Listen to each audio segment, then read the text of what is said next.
But all these aspirants you spoke about, they were all going for the same primaries under one umbrella, wasn't it? That's correct. So how come, in spite of the fact that there are different groups, different court judgments, but they were all coming under one umbrella for the primaries? We are APC members. We couldn't, nobody could go and contest primaries under PDP or SDP. We are all members of APC. So we had to come under the same party. And we're ready to play by the rules. We're ready to work with the national leadership of the party to ensure, because we knew that if we adopted indirect primaries, we're just going to be creating bigger problems for the party. Because if you are claiming to be the authentic leadership of the party at the ward and local government level, and he is claiming that he is the authentic, how do you conduct primaries when those are the delegates to the indirect primaries? So there's going to be crisis. That was why we felt, honestly, out of love for the party, because we want to win the state. That was why we thought the national chairman particularly would see reason and for us to do direct primary where all members of the party would vote. That would have just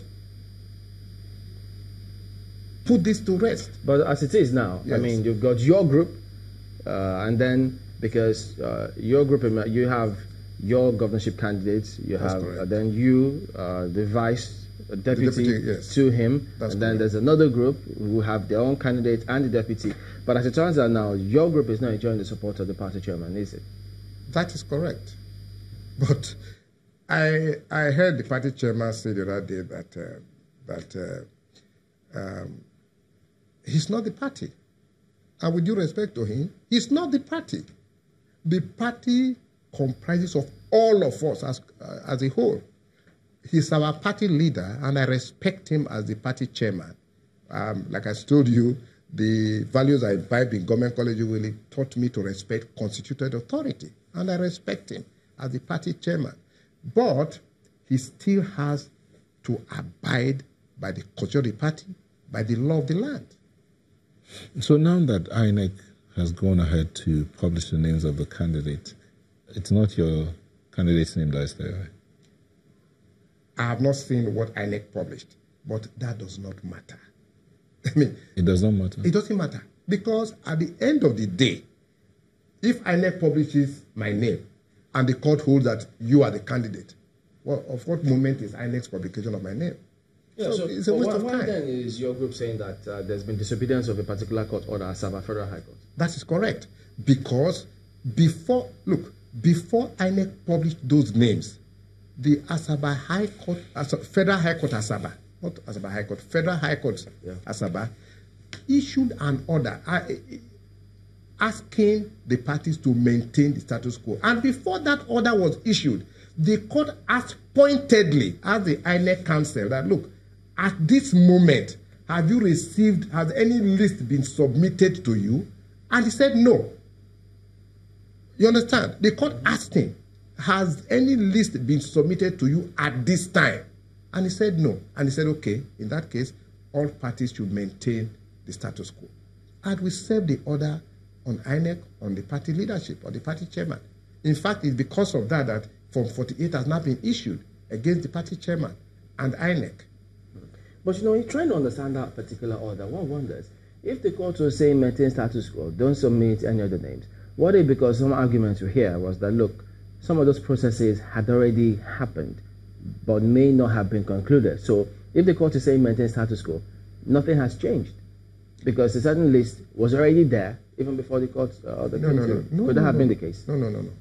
See, I don't know what you mean that certain things had been concluded.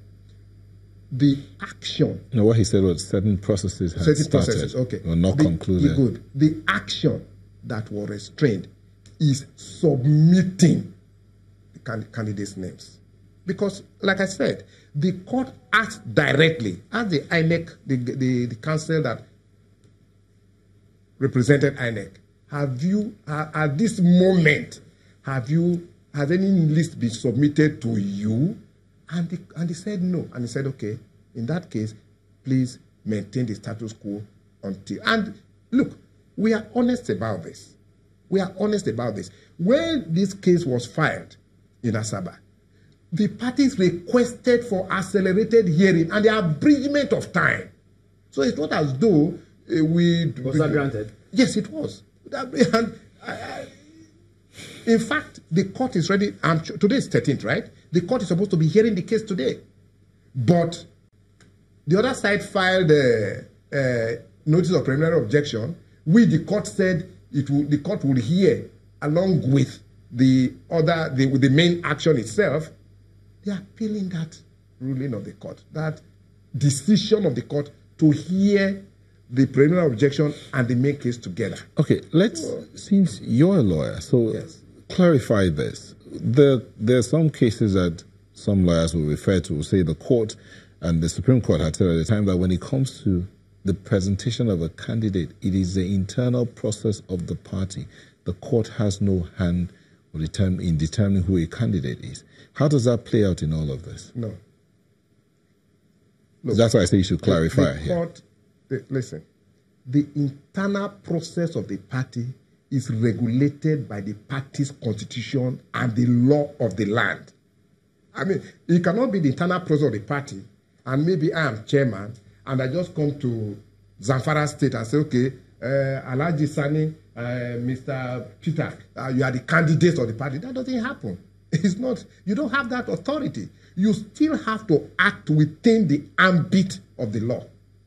Which is your constitution? The constitution of the party, the law, the extant laws of the land, including the Electoral Act. Those are all laws that affect and indeed impact on the process of so in this case candidates. Now, so if you run foul of the constitution of the party or of the Electoral Act, anybody who is aggrieved, a candidate or anybody who is aggrieved, has a right to challenge it in court.